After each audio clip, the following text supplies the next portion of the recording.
नमस्कार दोस्तों, आपका स्वागत है आपके अपने चैनल स्टडी वाइंस ऑफिशियल पर। तो आज की इस वीडियो में मैं आपको 1885 से लेकर 1947 तक के इतिहास को एक ही वीडियो में कहानी की तरह बताऊंगा। तो इससे पहले भी मैंने 1885 से लेकर 1947 तक के इतिहास को 3 वीडियो में डिटेल में कवर कर दिया है, पर आज की इस एक ही वीडियो में हम 1885 से लेकर 1947 तक के इतिहास की जो महत्वपूर्ण घटनाएं हैं ना, उन्हें संक्षिप्त रूप से एक ही वीडियो में देखेंगे।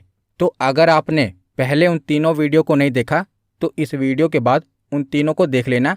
इस वीडियो से अगर आप एक बार पढ़ लेंगे, उसके बाद उन तीनों वीडियो को देखेंगे तो वहाँ पर आपको डिटेल में यही सारी चीज़ें मिल जाएंगी। और अगर आपने पहले ही उन तीनों वीडियो को देख रखा है तो इस वीडियो में आपकी रिवीजन हो जाएगी और लास्ट में हम प्रीवियस ईयर क्वेश्चन भी कवर कर लेंगे। तो चलिए बिना देरी किए हुए वीडियो को शुरू करते हैं।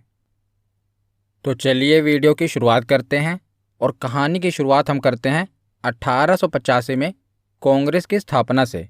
तो भारत के राष्ट्रीय आंदोलन में कांग्रेस की स्थापना देश में एक बड़े आंदोलन का नेतृत्व करने तथा अंग्रेजी सरकार के सुरक्षा कपाट के रूप में हुआ था। तो जैसा कि हमने पढ़ रखा है कि कांग्रेस की स्थापना अंग्रेजों ने अपने बचाव के लिए की थी और बाद में इसी कांग्रेस का देश की आज़ादी में एक महत्वपूर्ण योगदान रहा था। तो ये हमने पढ़ रखा है। तो कांग्रेस की स्थापना कब हुई थी? तो 28 दिसंबर 1885 को कांग्रेस की स्थापना हुई थी। इसके संस्थापक कौन हैं? तो ए.ओ. ह्यूम इसके संस्थापक हैं, जिनका नाम है एलन ऑक्टेवियन ह्यूम, जो कि स्कॉटलैंड के थे। और कहाँ पर इसकी स्थापना हुई थी? तो कांग्रेस की स्थापना मुंबई के गोकुल दास तेजपाल संस्कृत विद्यालय में इसकी स्थापना हुई थी। और उस समय वायसराय कौन थे? तो लॉर्ड डफरिन उस समय वायसराय थे।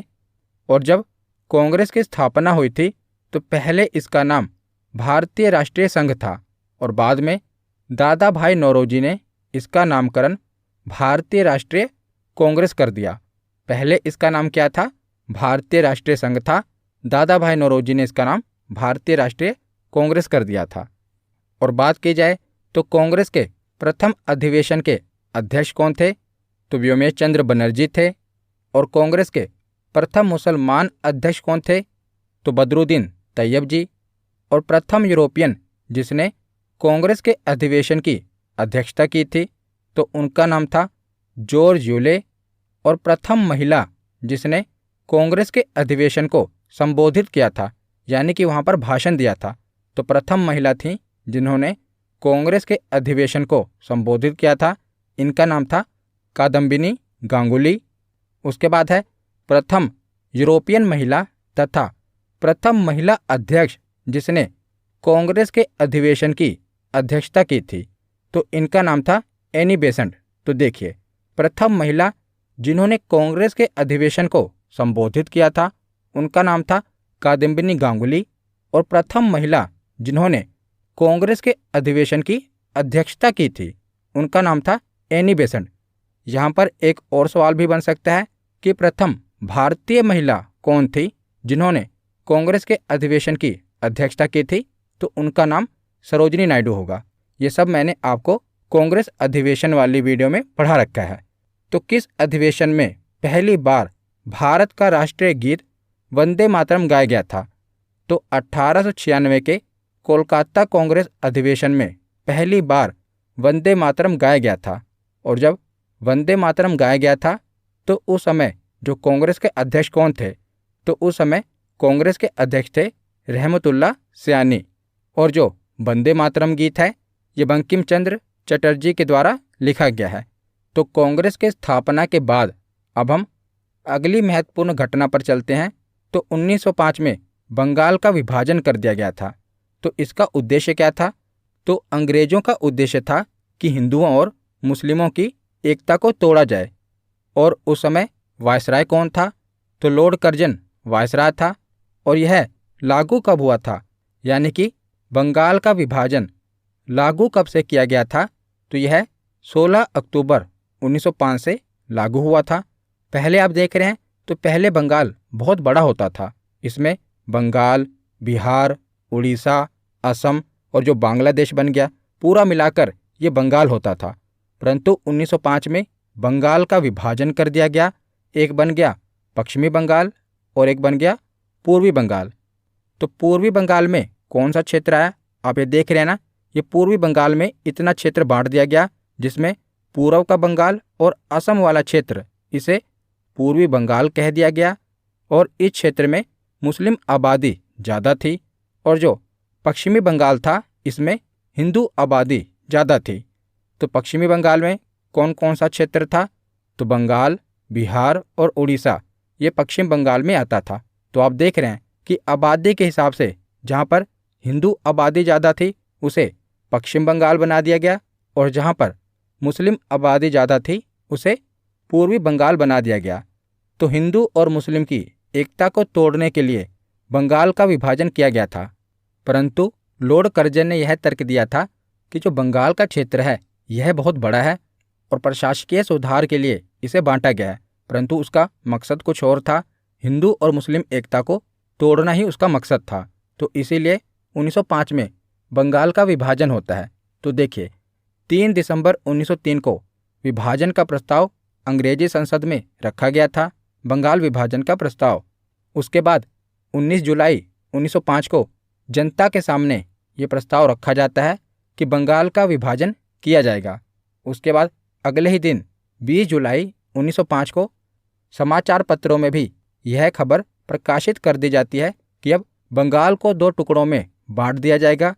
तो 7 अगस्त 1905 से इसका विरोध होना आरंभ हो जाता है और 16 अक्टूबर 1905 को बंगाल का विभाजन कर दिया जाता है।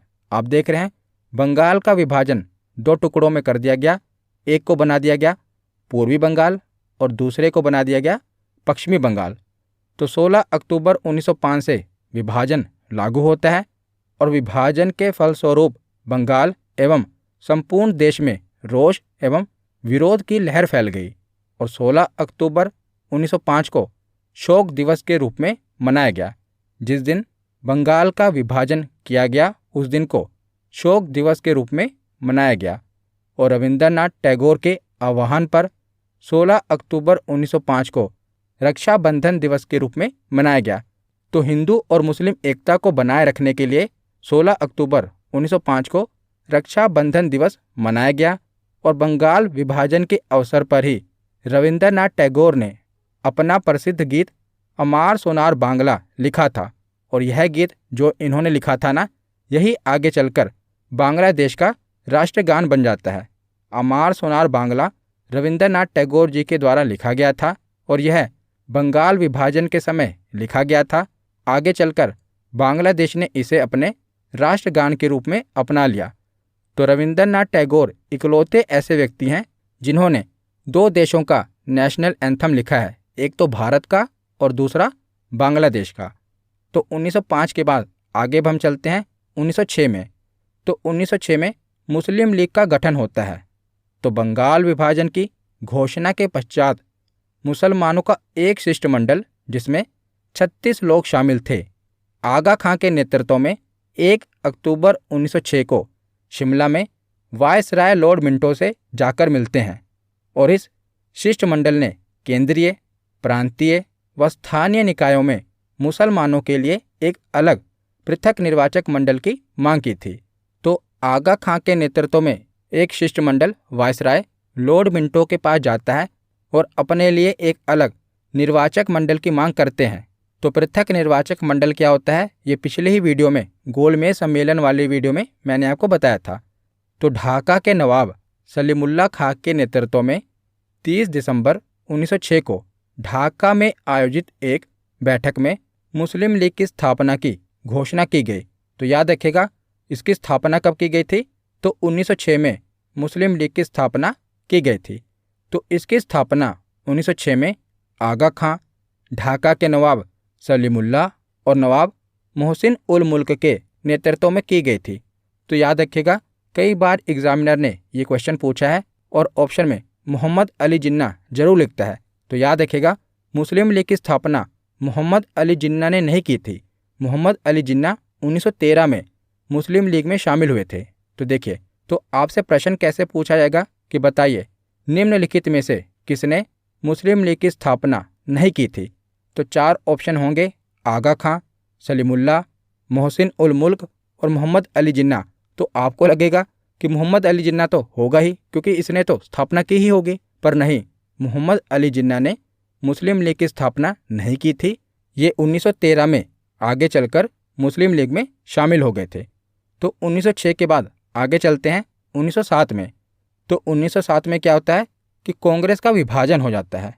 तो 1907 में सूरत में कांग्रेस का अधिवेशन हो रहा होता है, जिसकी अध्यक्षता रास बिहारी घोष ने की थी। तो इस समय कांग्रेस का विभाजन हो जाता है। कांग्रेस नरम दल और गरम दल 2 टुकड़ों में बढ़ जाती है, जो कि हमने डिटेल में पढ़ रखा है, गरम दल के बारे में और नरम दल के बारे में।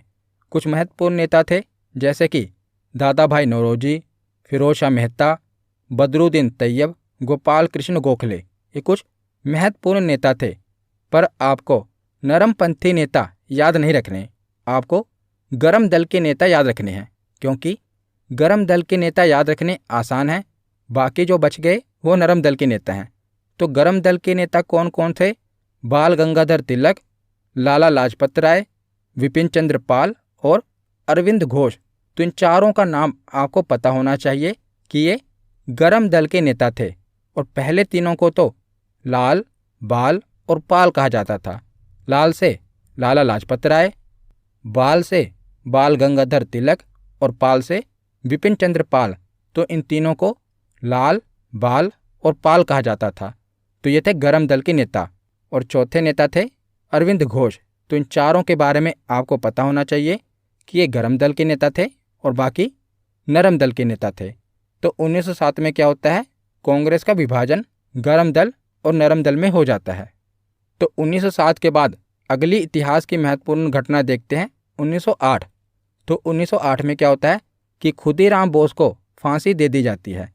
तो शहीद खुदीराम बोस भारत में अंग्रेजी शासन का विरोध करने वाले सबसे युवा क्रांतिकारी स्वतंत्रता सेनानी थे।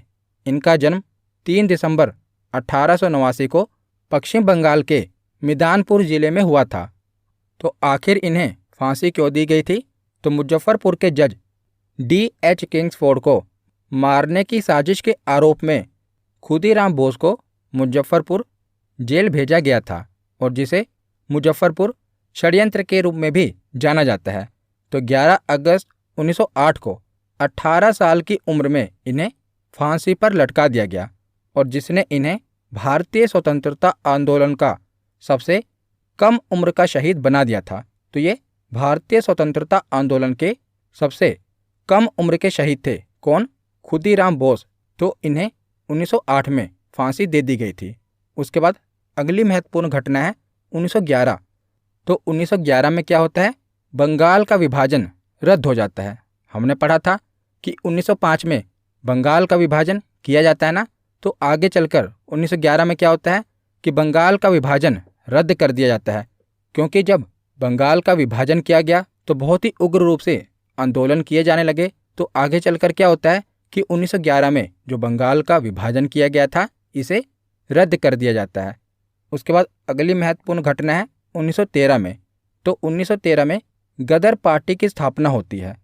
तो गदर पार्टी भारत में अंग्रेजी शासन को समाप्त करने के लिए भारतीयों के द्वारा आयोजित एक अंतर्राष्ट्रीय राजनीतिक आंदोलन था।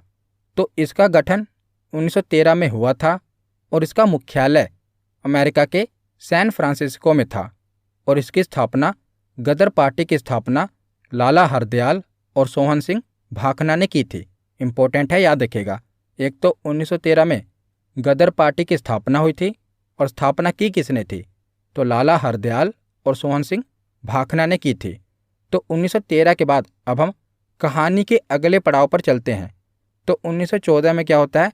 प्रथम विश्व युद्ध होता है, जो कि 4 सालों तक चलता है। तो प्रथम विश्व युद्ध 1914 से शुरू होता है और 1918 तक चलता है।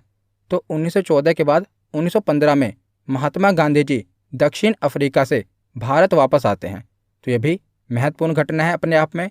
तो 1915 में महात्मा गांधी जी दक्षिण अफ्रीका से भारत वापस आते हैं, और उसी समय आपको पता है कि प्रथम विश्व युद्ध चल रहा होता है, तो महात्मा गांधी जी क्या करते हैं, भारतीयों को अंग्रेजी सेना में शामिल होने के लिए प्रोत्साहित करते हैं और प्रथम विश्व युद्ध में अंग्रेजों की तरफ से भाग लेने के लिए प्रोत्साहित करते हैं, क्योंकि महात्मा गांधी जी का यह मानना था कि अगर भारतीय अंग्रेजों का युद्ध में साथ देंगे तो आगे चलकर अंग्रेजों का भारतीयों के प्रति जो रवैया था वो नरम रहेगा और भारतीयों के लिए ये काफ़ी सुधार करेंगे।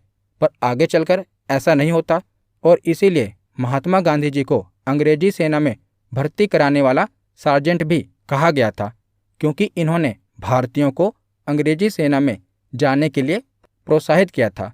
तो 1915 में गांधी जी का भारत में आगमन होता है और उसके अगले वर्ष 1916 में लखनऊ समझौता होता है।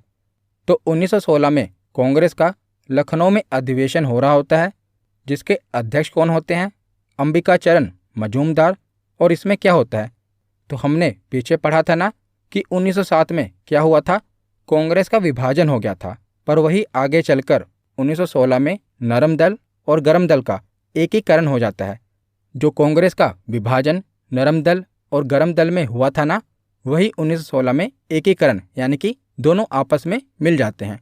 और इसी के साथ साथ कांग्रेस और मुस्लिम लीग का भी आपस में समझौता हो जाता है और 1916 में ही होम रूल लीग की स्थापना होती है। तो होम रूल लीग क्या था, तो यह प्रथम विश्व युद्ध के समय प्रथम भारतीय प्रतिक्रिया थी, जो कि आयरिश होम रूल लीग से प्रेरित थी। तो इस आंदोलन का उद्देश्य राजनीतिक शिक्षा और सार्वजनिक बैठकों आदि के माध्यम से स्वशासन को प्राप्त करना था। स्वशासन यानी कि खुद के शासन को प्राप्त करना था। तो देखिए, भारत में होम रूल लीग की स्थापना दो लोगों ने की थी।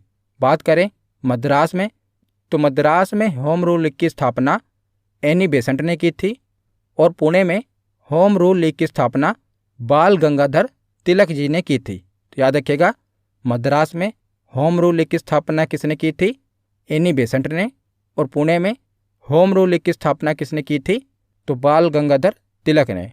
तो 1916 में होम रूल लीग की स्थापना होती है और उसके बाद 1917 से जो गांधी जी भारत में आए थे ना, अब वो एक्शन मोड में आ जाते हैं, यानी कि वो भारत में अपना पहला आंदोलन करते हैं 1917 में। तो यह चंपारण आंदोलन था। तो 1917 में चंपारण, जो कि बिहार में है, तो बिहार के एक स्थानीय नेता जिनका नाम था राजकुमार शुक्ल, वे गांधी जी से मिलने आए और उन्हें चंपारण की स्थिति के बारे में बताया और उन्होंने गांधी जी को चंपारण की 3 कठिया प्रणाली के बारे में जानकारी दी और गांधी जी को चंपारण चलने के लिए कहा। तो ये 3 कठिया प्रणाली क्या थी, तो 19वीं शताब्दी के प्रारंभ में अंग्रेज बगान मालिकों ने किसान से यह करार कर लिया था कि वे अपनी भूमि के 3/20वें हिस्से पर नील की खेती अवश्य करेंगे और इसी 3/20वें हिस्से पर नील की खेती को 3 कठिया प्रणाली कहा गया। तो अंग्रेजी बगान मालिकों ने भारतीयों को अपने खेतों के 3/20वें हिस्से पर नील की खेती करने के लिए जबरदस्ती की। तो इसी 3/20वें हिस्से पर नील की खेती को 3 कठिया प्रणाली कहा जाता है। तो इसमें क्या हुआ, तो महात्मा गांधी जी ने चंपारण में आंदोलन कर दिया। तो हमने गांधी युग वाली वीडियो में इसके बारे में डिटेल में पढ़ रखा है। यहाँ पर मैं आपको सभी घटनाओं के बारे में संक्षिप्त रूप से बता रहा हूँ।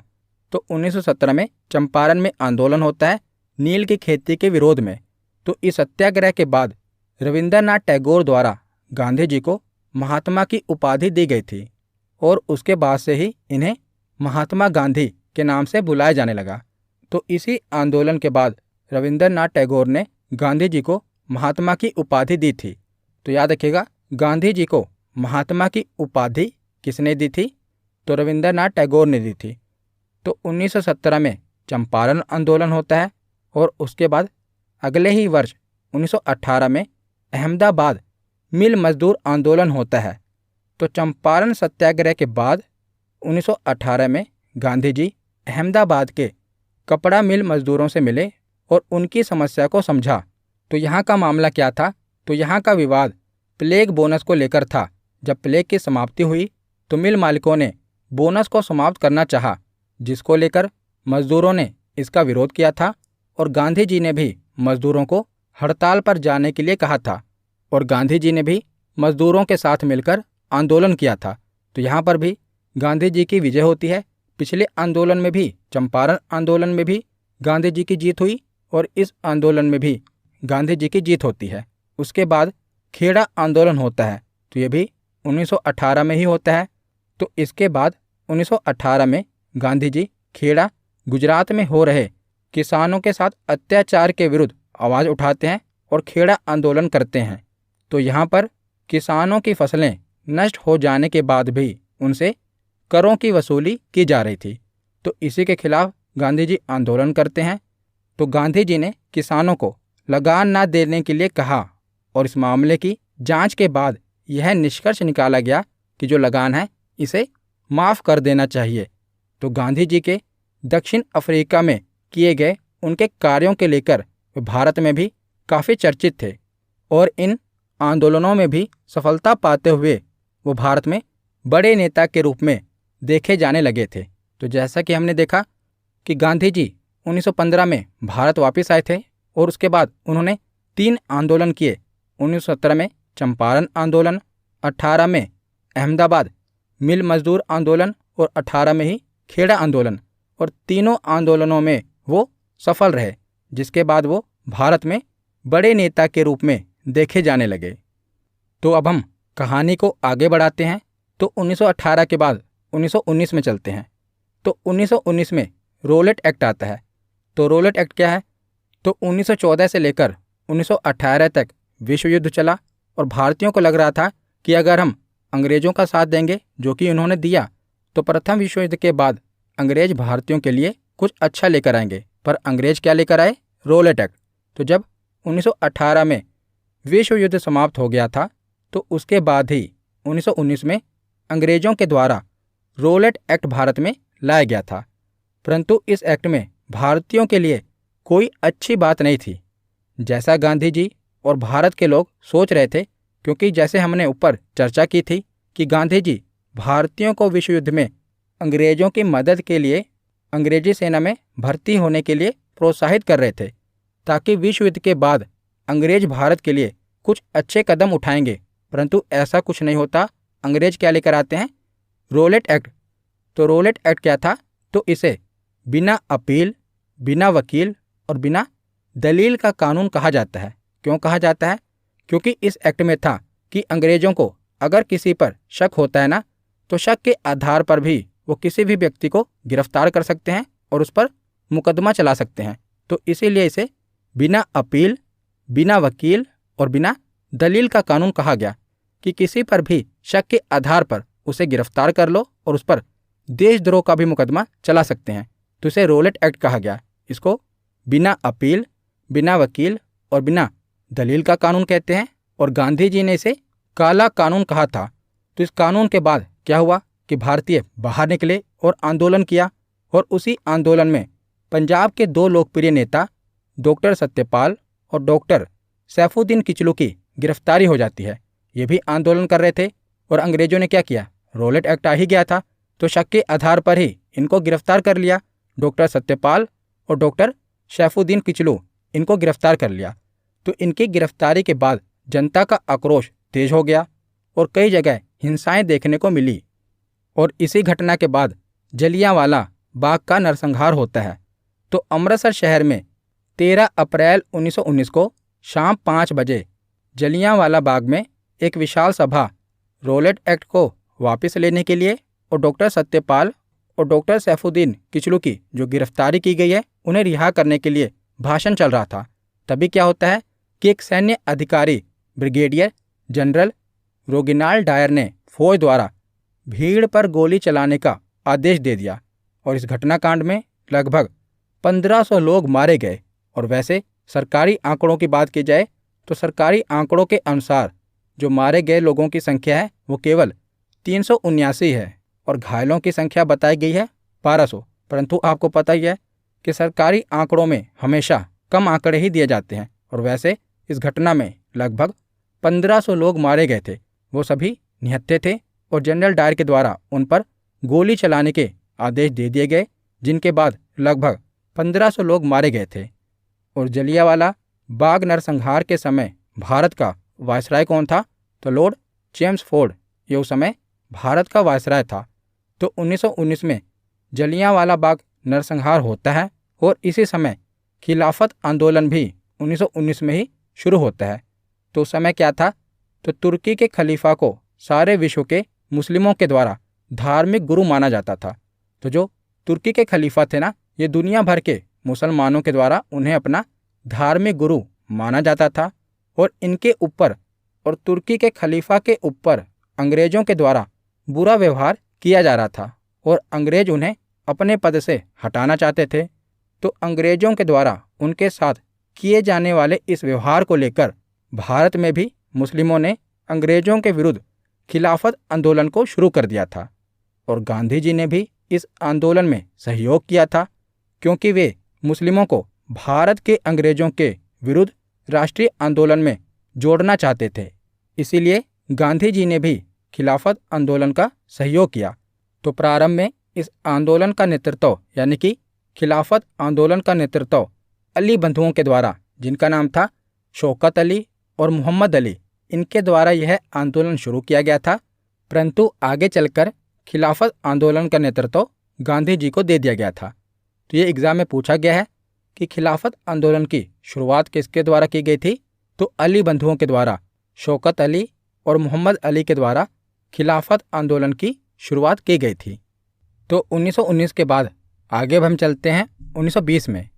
तो अब क्या होता है? तो अंग्रेजों के खिलाफ असहयोग आंदोलन होता है, क्योंकि एक तो अंग्रेज रॉलेट एक्ट लेकर आए, उसके बाद क्या हुआ? जलियांवाला बाग नरसंहार हुआ, जिससे क्या हुआ कि भारतीय काफ़ी आक्रोश में आ गए। तो भारतीयों ने अंग्रेजों के खिलाफ असहयोग आंदोलन कर दिया।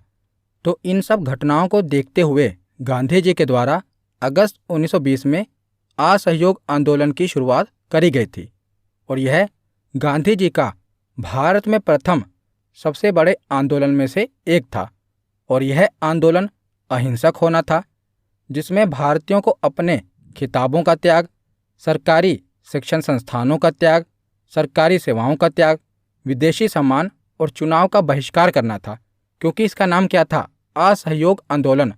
तो अंग्रेजों के द्वारा दी जा रही जितनी भी सुविधाएं थी, अंग्रेजों के कानून का, उनके सामान का, उनके शिक्षण संस्थानों का, यानी कि एक तरह से उनका असहयोग करना था। इसीलिए इसे असहयोग आंदोलन कहा गया और इसमें गांधी जी ने भी अपनी केसरे हिंद की उपाधि त्याग दी थी। तो जब गांधी जी 1915 में दक्षिण अफ्रीका से भारत वापस आए थे ना, तो हमने पढ़ा था उन्होंने भारतीयों को प्रोत्साहित किया था कि वो अंग्रेजों का साथ दें, अंग्रेजी सेना में उनके साथ लड़ें। तो उस समय अंग्रेजों ने खुश होकर गांधी जी को केसरे हिंद की उपाधि दी थी और वही केसरे हिंद की उपाधि गांधी जी असहयोग आंदोलन में त्याग देते हैं। तो असहयोग आंदोलन चल ही रहा होता है कि अगली एक महत्वपूर्ण घटना घट जाती है, जिसे कहते हैं चौरी चौरा कांड। तो 5 फरवरी 1922 को गोरखपुर जिले में चौरी चौरा में किसानों के एक जुलूस पर पुलिस वाले क्या करते हैं? गोलियां चला देते हैं, जिसके बाद क्या होता है कि भीड़ के द्वारा थाने को जला दिया जाता है और इसमें 22 पुलिसकर्मी मारे जाते हैं। और इस घटना के बाद गांधी जी ने इस असहयोग आंदोलन को हिंसात्मक होते हुए देख इसको समाप्त करने का निर्णय लिया। हमने पढ़ा था कि जो असहयोग आंदोलन होना था ये अहिंसक होना था, पर यहाँ पर क्या होता है? हिंसा घट जाती है, जिसके बाद गांधी जी क्या कहते हैं कि इस असहयोग आंदोलन को समाप्त करना होगा। परंतु इस असहयोग आंदोलन को समाप्त करने के फैसले की आलोचना बहुत भारतीय नेताओं ने की थी, जैसे कि सुभाष चंद्र बोस के द्वारा इस फैसले को राष्ट्रीय संकट कहा गया था। इसके साथ कई नेता जैसे कि चित्तरंजन दास, लाला लाजपत राय, मोतीलाल नेहरू आदि ने भी इस असहयोग आंदोलन को समाप्त करने के इस फैसले की आलोचना की थी। परंतु गांधी जी अपने इस फैसले पर डटे रहे और आगे चलकर इन सभी ने गांधी जी के इस फैसले को स्वीकार कर लिया था और असहयोग आंदोलन को समाप्त कर दिया। तो चौरी चौरा कांड के बाद असहयोग आंदोलन समाप्त हो जाता है। उसके बाद 1923 में स्वराज पार्टी की स्थापना होती है। तो इसके बाद कुछ नेता थे जो कि गांधी जी के विचारों से सहमत नहीं रहा करते थे, जैसे कि चित्तरंजन दास और मोतीलाल नेहरू, जो गांधी जी के विचारों के साथ सहमत नहीं रहा करते थे, तो इन्होंने एक नई पार्टी की स्थापना करने का निर्णय लिया था। तो इसी क्रम में चित्तरंजन दास और मोतीलाल नेहरू ने इलाहाबाद में मार्च 1923 में स्वराज पार्टी की स्थापना की थी। तो याद रखिएगा, 1923 में स्वराज पार्टी की स्थापना होती है। किसके द्वारा की जाती है? तो चित्तरंजन दास और मोतीलाल नेहरू के द्वारा 1923 में स्वराज पार्टी की स्थापना होती है। और उसके अगले ही वर्ष 1924 में बेलगांव में महात्मा गांधी जी के द्वारा कांग्रेस के अधिवेशन की अध्यक्षता की जाती है। तो इतना खास क्यों है? क्योंकि महात्मा गांधी जी के द्वारा केवल एक बार ही कांग्रेस के अधिवेशन की अध्यक्षता की गई थी और ये बेलगांव में की गई थी। तो ये कांग्रेस का 40वां अधिवेशन था और एकमात्र अधिवेशन था जिसमें गांधी जी अध्यक्ष बने थे। उसके बाद अगली महत्वपूर्ण घटना है साइमन कमीशन का भारत में आना। तो साइमन कमीशन 3 फरवरी 1928 को विलाय से मुंबई पहुंचा था और यहाँ इसका स्वागत देशव्यापी हड़ताल से हुआ था। और जब यह कमीशन दिल्ली पहुंचा था तो इसको काले झंडे दिखाए गए थे और साइमन कमीशन वापस जाओ के नारे के साथ इसका विरोध किया गया था। तो साइमन जब लाहौर पहुंचा था तो लाला लाजपत राय के नेतृत्व में इसके खिलाफ प्रदर्शन किया गया था और इसी प्रदर्शन में पुलिस के द्वारा लाठीचार्ज करने के बाद कुछ ही दिनों के बाद लाला जी की मृत्यु भी हो जाती है। तो साइमन कमीशन कब भारत आया था? तो 1928 में भारत आया था और इसके बाद 1929 में लाहौर में कांग्रेस का अधिवेशन होता है जिसकी अध्यक्षता पंडित जवाहरलाल नेहरू जी करते हैं और इसी अधिवेशन में पूर्ण स्वराज की मांग की जाती है। तो कांग्रेस के किस अधिवेशन में पूर्ण स्वराज की मांग की गई थी? तो लाहौर अधिवेशन में की गई थी जिसकी अध्यक्षता पंडित जवाहरलाल नेहरू जी करते हैं।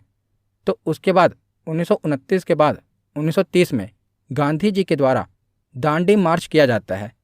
तो यह दांडी मार्च 12 मार्च 1930 को शुरू हुआ था और 6 अप्रैल 1930 तक चला था।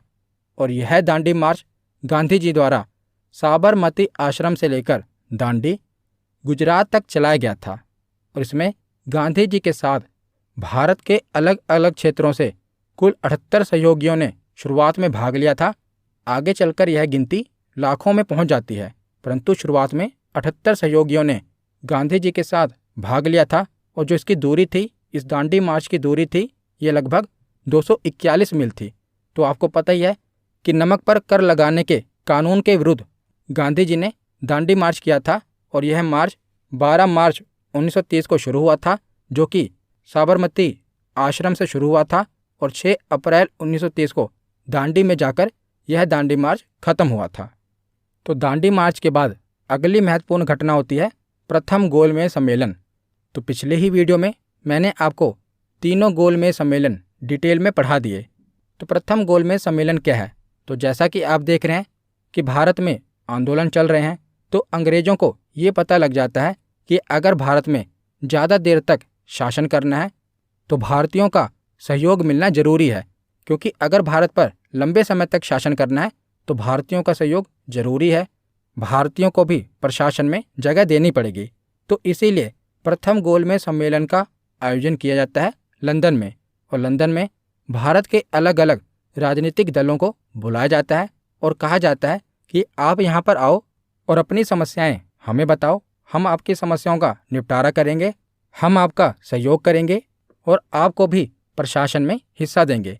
तो यह सम्मेलन जो प्रथम गोलमेज सम्मेलन हुआ था, ये 12 नवंबर 1930 से लेकर 19 जनवरी 1931 ईस्वी तक चला था। तो 1930 में यह सम्मेलन हुआ था और प्रथम गोलमेज सम्मेलन सेंट जेम्स पैलेस लंदन में आयोजित हुआ था। तो प्रथम गोलमेज सम्मेलन के समय ब्रिटिश सम्राट कौन था? तो जॉर्ज पंचम। अंग्रेजी प्रधानमंत्री कौन थे? तो रैमजे मैकडोनाल्ड। और उस समय गवर्नर जनरल यानी कि वायसराय कौन थे? तो लॉर्ड इरविन। ये तीनों ही क्वेश्चन पूछे जाते हैं कि प्रथम गोलमेज सम्मेलन के समय किंग कौन थे? तो जॉर्ज पंचम थे। प्रधानमंत्री यानी कि ब्रिटिश प्रधानमंत्री कौन थे? तो तीनों ही गोलमेज सम्मेलन में ब्रिटिश प्रधानमंत्री थे रैमजे मैकडोनाल्ड। और उस समय वायसराय कौन थे? तो लॉर्ड इरविन।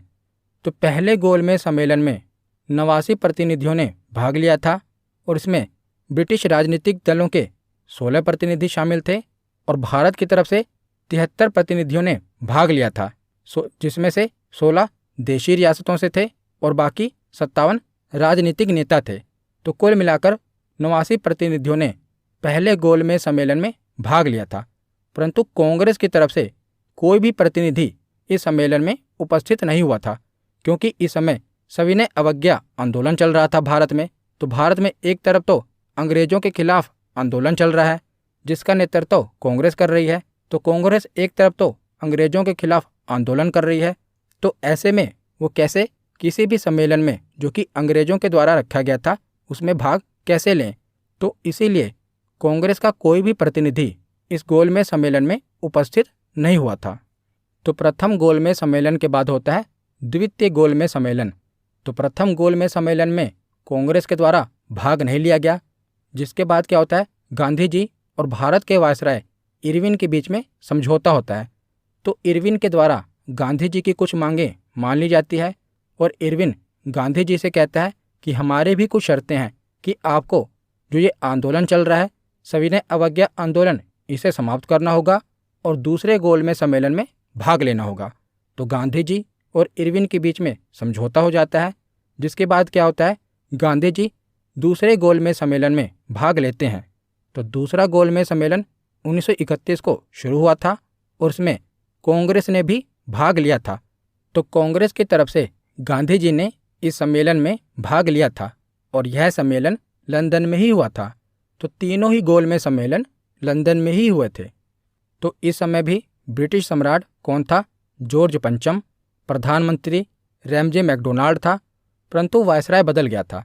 पहले गोलमेज सम्मेलन में वायसराय कौन था, तो पहले गोलमेज सम्मेलन में लॉर्ड इरविन वायसराय था, परंतु दूसरे गोलमेज सम्मेलन में लॉर्ड वेलिंगटन वायसराय बन गया था, याद रखिएगा। तो यहाँ हम देख लेते हैं। तो दूसरे गोलमेज सम्मेलन में जिन्होंने पहले गोलमेज सम्मेलन में भाग लिया था वो प्रतिनिधि तो आए ही थे, उसके अलावा कांग्रेस की तरफ से कौन आए थे, तो महात्मा गांधी जी। ये कांग्रेस के एकमात्र प्रतिनिधि थे जिन्होंने दूसरे गोलमेज सम्मेलन में हिस्सा लिया था। और महिलाओं की प्रतिनिधि कौन थी, तो सरोजनी नायडू और बेगम जहां आरा शाहनवाज। और राष्ट्रीय दल के प्रतिनिधि कौन थे, मदन मोहन मालवीय। और दलित वर्ग के प्रतिनिधि कौन थे, तो बाबा साहब भीमराव अंबेडकर। इन्होंने तीनों गोलमेज सम्मेलन में भाग लिया था। और मुसलमानों के प्रतिनिधि कौन थे, तो आगा खां तृतीय, मौलाना शौकत अली और मोहम्मद अली जिन्ना। इन्होंने भी दूसरे गोलमेज सम्मेलन में भाग लिया था, परंतु दूसरा गोलमेज सम्मेलन भी सफल नहीं हो पाया, क्योंकि यहाँ पर सभी ने पृथक निर्वाचक मंडल की मांग रखी थी, जिसके बाद गांधी जी नाराज हो गए थे, क्योंकि यहाँ पर सभी अपने अपने धर्मों के लिए अलग निर्वाचक मंडल की मांग कर रहे थे। जैसे कि मुसलमान, सिख, ये सभी अपने लिए पृथक निर्वाचक मंडल की मांग कर रहे थे। और वैसे भी मुसलमानों को, सिखों को, ईसाइयों को और एंग्लो इंडियन को पृथक निर्वाचक मंडल पहले ही दिया जा चुका था, परंतु वो इसके विस्तार की मांग कर रहे थे। तो पृथक निर्वाचक मंडल क्या होता है, मैंने पिछले ही वीडियो में आपको बताया था कि पृथक निर्वाचक मंडल में क्या होता है कि मान लीजिए कोई भी सीट अगर वो मुस्लिमों के लिए आरक्षित है तो उम्मीदवार कौन होगा, तो मुस्लिम ही उम्मीदवार होगा और जो उसे वोट देंगे ना वो भी मुस्लिम ही होंगे। तो इसीलिए इसे पृथक निर्वाचक मंडल कहा गया, जहां पर उम्मीदवार और मतदाता एक ही वर्ग के होंगे।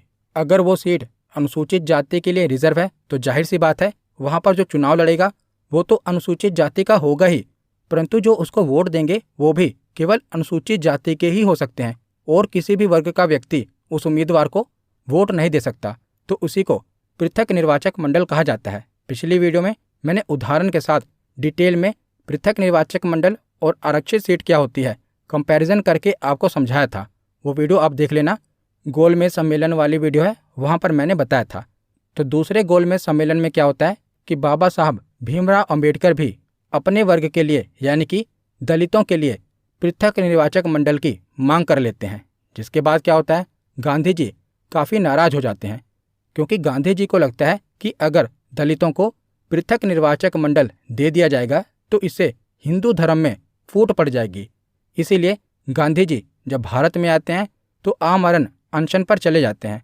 तो इसी बीच में क्या होता है गांधी जी और बाबा साहब भीमराव अंबेडकर के बीच में पूना समझौता होता है।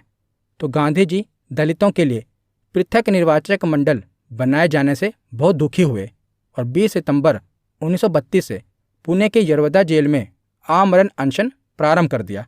जिसके बाद क्या होता है, मदन मोहन मालवीय, डॉक्टर राजेंद्र प्रसाद और सी राजगोपालाचारी के प्रयासों से पूना में गांधी जी और बाबा साहब भीमराव अंबेडकर के बीच में एक समझौता होता है जिसे पूना समझौता कहा जाता है।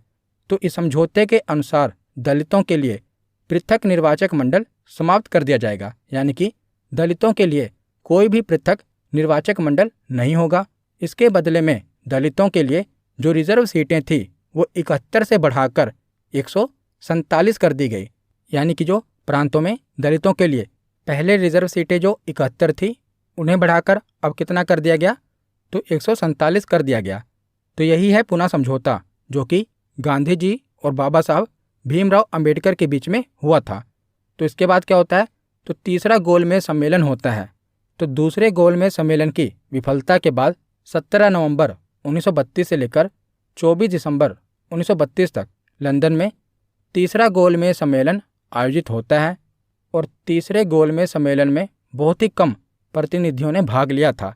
तो इस समय भी किंग कौन थे, तो जॉर्ज पंचम थे, प्रधानमंत्री रैमजे मैकडोनाल्ड थे और भारत में वायसराय कौन थे, तो लॉर्ड वेलिंगटन थे। तो तीसरे गोलमेज सम्मेलन में कांग्रेस ने भाग नहीं लिया था, क्योंकि जब दूसरे गोलमेज सम्मेलन में कांग्रेस ने भाग लिया था और वहाँ पर कोई परिणाम नहीं निकल पाया, जिसके बाद गांधी जी भारत वापस जाते हैं और दोबारा से सविनय अवज्ञा आंदोलन शुरू कर देते हैं। इसीलिए गांधी जी को पुणे की यरवदा जेल में बंद कर दिया गया था। तो उसी जेल में उन्होंने आमरण अनशन रखा था ना, तभी तो गांधी जी और बाबा साहब भीमराव अंबेडकर के बीच में जो समझौता हुआ था ना, वो पुणे की यरवदा जेल में ही हुआ था।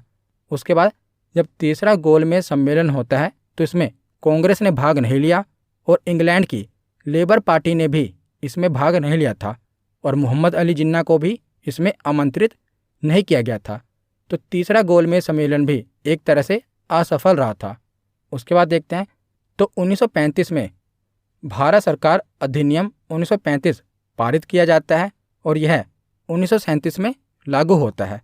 तो यह अधिनियम लॉर्ड लिनलिथिगो के नेतृत्व वाली संयुक्त चयन समिति की रिपोर्ट पर आधारित था। तो जो भारत सरकार अधिनियम 1935 पारित हुआ था ना, अभी जो वर्तमान में भारत का संविधान है, इसमें भी जो भारत सरकार अधिनियम 1935 पारित हुआ था, इसका महत्वपूर्ण हिस्सा अभी भी भारत के संविधान में शामिल है। उसके बाद 1939 में दूसरे विश्व युद्ध की शुरुआत हो जाती है और दूसरा विश्व युद्ध 1 सितंबर 1939 से लेकर 2 सितंबर 1945 तक चलता है। और अगले ही साल यानी कि 1940 में मुस्लिम लीग ने एक अलग देश पाकिस्तान की मांग कर दी थी। इससे पहले ऑफिशियल रूप से पाकिस्तान की मांग नहीं हुई थी, परंतु 1940 में मुस्लिम लीग के द्वारा ऑफिशियली पाकिस्तान की मांग की जाती है। तो 1940 के बाद 1942 में क्रिप्स मिशन भारत में आता है। तो पहले हमने देखा था ना कि जब पहला विश्व युद्ध हुआ था तब भारतीयों ने अंग्रेजों का साथ दिया था और अंग्रेज इसके बदले में क्या लेकर आए थे, रोलेट एक्ट लेकर आए थे। तो अब भारतीय समझ गए थे कि अंग्रेजों का साथ देकर हमें कुछ नहीं मिलेगा। तो उसमें क्या होता है कि आप देख रहे हैं, तो अभी क्या हो रहा है, 1939 में दूसरे विश्व युद्ध की शुरुआत होती है। तो क्रिप्स मिशन भारत में आता है। तो इसका उद्देश्य क्या होता है कि दूसरे विश्व युद्ध में भारतीयों का सहयोग प्राप्त करना। परंतु अब भारतीय समझ गए थे कि अंग्रेजों का युद्ध में साथ देकर कोई फायदा नहीं होगा। तो क्रिप्स मिशन 1942 में भारत आया था और स्टेफोर्ड क्रिप्स ब्रिटेन में विंस्टन चर्चिल की गठबंधन सरकार में लेबर मिनिस्टर थे, यानी कि श्रम मंत्री थे। तो इन्हीं के नेतृत्व में क्रिप्स मिशन भारत आया था। तो क्रिप्स मिशन 22 मार्च से 11 अप्रैल 1942 तक भारत आया और इसका उद्देश्य द्वितीय विश्व युद्ध में ब्रिटिश युद्ध के लिए भारतीय सहयोग प्राप्त करना था। परंतु भारतीयों ने मना कर दिया, क्योंकि भारतीय अब समझ गए थे कि अंग्रेजों का साथ देकर कोई फायदा नहीं है।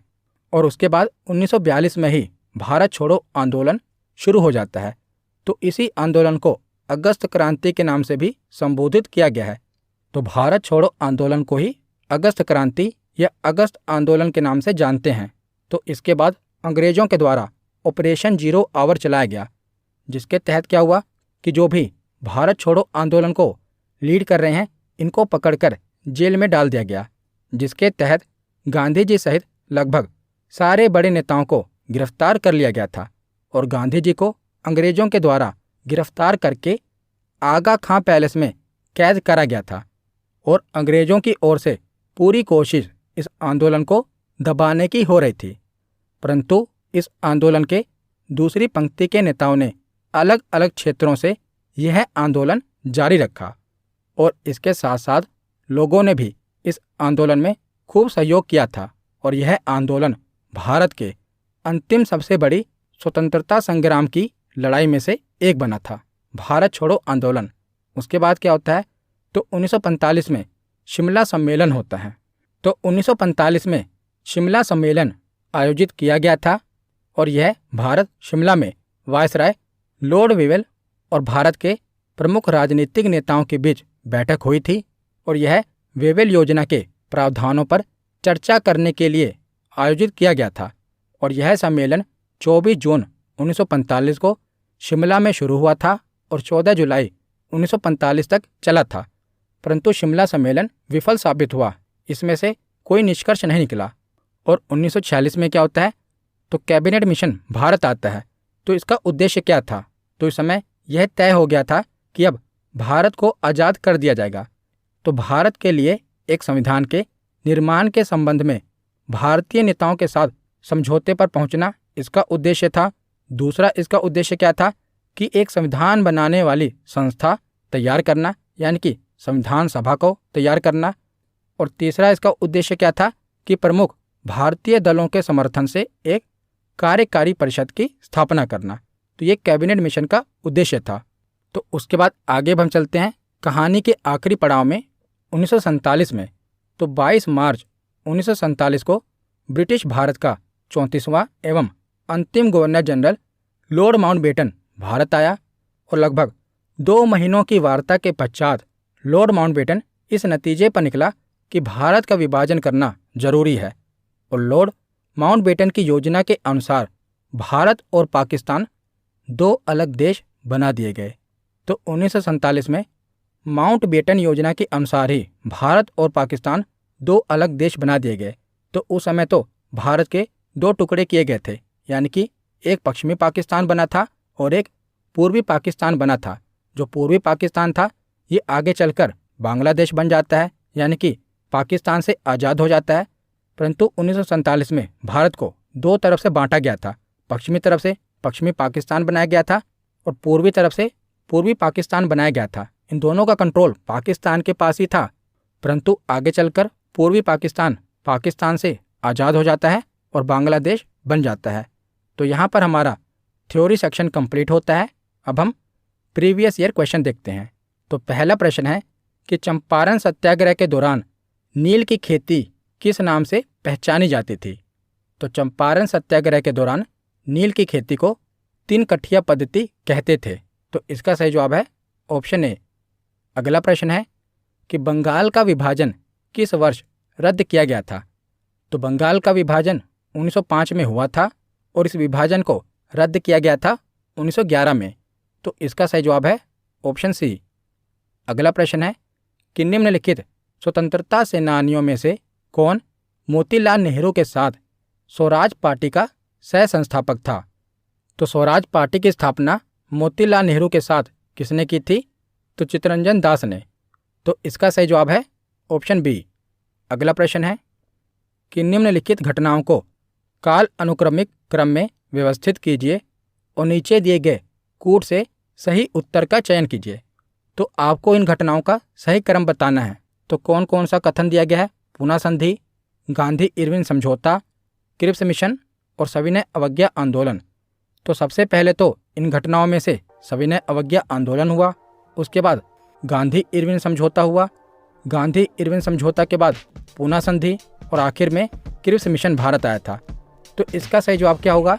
इसका सही जवाब होगा ऑप्शन सी। पहले आएगा 4th, फिर 2nd, फिर 1st, फिर 3rd। तो इसका सही जवाब है ऑप्शन सी।